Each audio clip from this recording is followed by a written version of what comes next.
Belakangan ini banyak influencer yang menantang praktisi santet untuk menyantet dirinya. Kemudian ada anggapan bahwa santet tidak nyata sama sekali. Nah, kemudian ada suatu permasalahan yang menarik untuk kita bahas. Apakah santet dengan sihir ini sama atau berbeda? Pada kesempatan kali ini, insya Allah kita akan membahasnya dengan rujukan-rujukan ilmiah. Teman-teman mesti tahu bahwa istilah sihir dengan santet hanyalah berbeda dari segi bahasa saja, di mana sihir ini berakar dari bahasa Arab. Saya membawa buku rujukannya, yakni As-Sarimul Battar fi Tasaddi li Saharatil Asrar, karya Syekh Wahid Abdus Salam Bali. Di sini beliau mengatakan istilah sihir, disebut sihir adalah amalun yuqarrabu fihi ila syaitani wa bimuawanatin minhu, yakni ritual yang dapat mendekatkan diri manusia pada setan dengan bantuannya. Al-Azhari mengatakan aslu sihri, asal makna dari sihir adalah sorfus syai'i an haqiqatihi ila ghairi, memalingkan sesuatu dari wujud yang sebenarnya kepada yang lainnya. Ibnu Manzur mengatakan rawa Syamir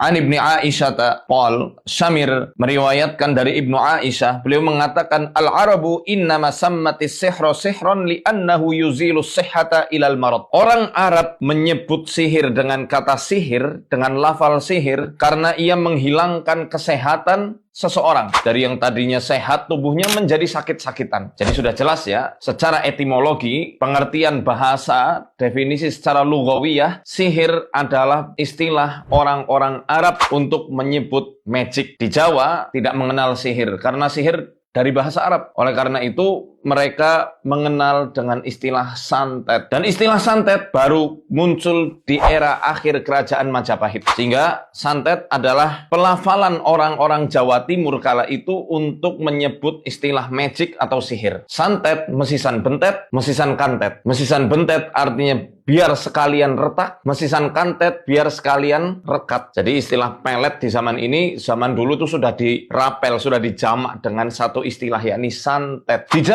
Jawa Tengah, orang-orang lebih mengenal dengan istilah tenung. Kemudian ada istilah teluh, guna-guna. Kemudian lagi ajian ilmu asihan, ilmu pelet. Suwanggi ada di Papua. Di Papua namanya suwanggi. Kemudian di Bali ada yang namanya ilmu pangleakan, ilmu pangiwa. Kemudian ada istilah palasik di Sumatera Barat. Dan masing-masing daerah di Indonesia pasti punya istilahnya sendiri-sendiri. Termasuk santau. Ini juga istilah orang-orang Melayu yang menyebut sihir, ya. Jadi sihir dalam pengertian bahasanya orang-orang Melayu disebutnya dengan santau. Di Jawa Timur, di Jawa khususnya adalah dengan istilah santet. Sama seperti pengistilahan insan dalam Al-Quran. Orang Indonesia tidak menyebut insan, tapi manusia. Jin. Orang Indonesia zaman dulu belum mengenal istilah jin sebelum Islam menyebar luas. Sehingga mereka menyebutnya dengan istilah siluman, kajiman, pekasaan, buto. Teman-teman bisa melacak ini dari pewayangan, di mana tokoh-tokoh hantu dulu dipimpin oleh seorang raksasi namanya Betari Durga di kerajaan Setro Gondomayit. Nah, itu orang zaman dulu nggak kenal istilah jin sebelum Islam menyebar, karena jin bahasa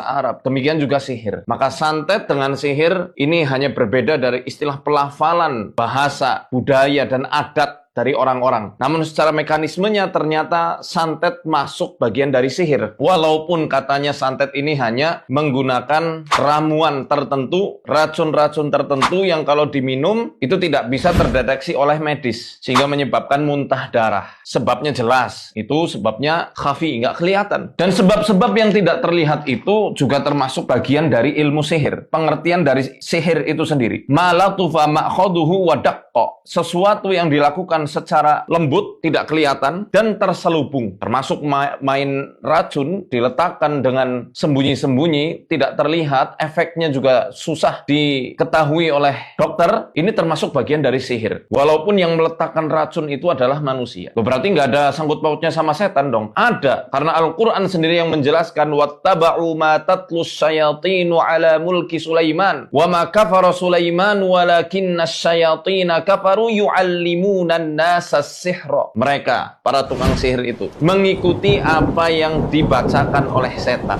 Setan itu mengejak, mendikte orang-orang untuk merapalkan mantra-mantra. Itu di zamannya, ya, ala mulki Sulaiman, di zamannya kerajaan Nabi Sulaiman. Wa ma kafara Sulaiman. Sulaiman tidak kafir, tidak ingkar terhadap Tuhannya. Yang kafir itu setan-setan yang telah mengajarkan sihir kepada manusia. Jadi jelas dong, sihir itu awalnya ya adalah ritual-ritual setan. Ini disinyalir dalam Al-Quran, Al-Baqarah ayat 102. Termasuk santet pun demikian. Nah kalau misalnya pakai racun bagaimana? Kan nggak pakai ulah setan, itu dengan tenaga orang dalam yang nggak kelihatan misalnya ya. Nah dalam hal ini kita bisa lihat penjelasan dari Al-Imam Fakhruddin Ar-Razi. Beliau ulama ternama yang punya kitab tafsir luar biasa, judulnya Tafsir Mafatihul Ghaib. Ini tafsir birra'i. Keren banget, beliau mendefinisikan sihir menjadi 8 bagian. Saya tidak bacakan semuanya, saya langsung saja kepada yang berkaitan dengan istilah santet itu sendiri. Jadi beliau mengatakan di bagian yang ke-6, jenis sihir yang nomor 6, ya, as-sadisu al-isti'anatu bi khawasil adwiyati, yakni fil at'imati wad dihanat. Ada ilmu sihir yang memanfaatkan reaksi-reaksi tertentu dari obat-obatan, baik itu obat, racun kodok, ya, atau racun dari hewan-hewan tertentu, atau benda-benda yang kalau misal ditaburkan itu potensi membunuhnya itu sangat besar, potensi membinasakan lawannya itu sangat besar. Itu menggunakan cara-cara seperti itu. Fil at'imah, yang diletakkan pada makanan-makanan, atau dihanat. Dihanat ini sesuatu yang dibalurkan, sehingga ketika dibalurkan ke tubuh seseorang jadi gatal secara terus-menerus dan susah untuk disembuhkan. Kulitnya melepuh, ya, dan tidak terdiagnosa. Ini apa ini sakitnya? Atau ketika dibalurkan rambutnya langsung jadi rontok. Ini bagian dari ilmu sihir nomor 6 yang disampaikan oleh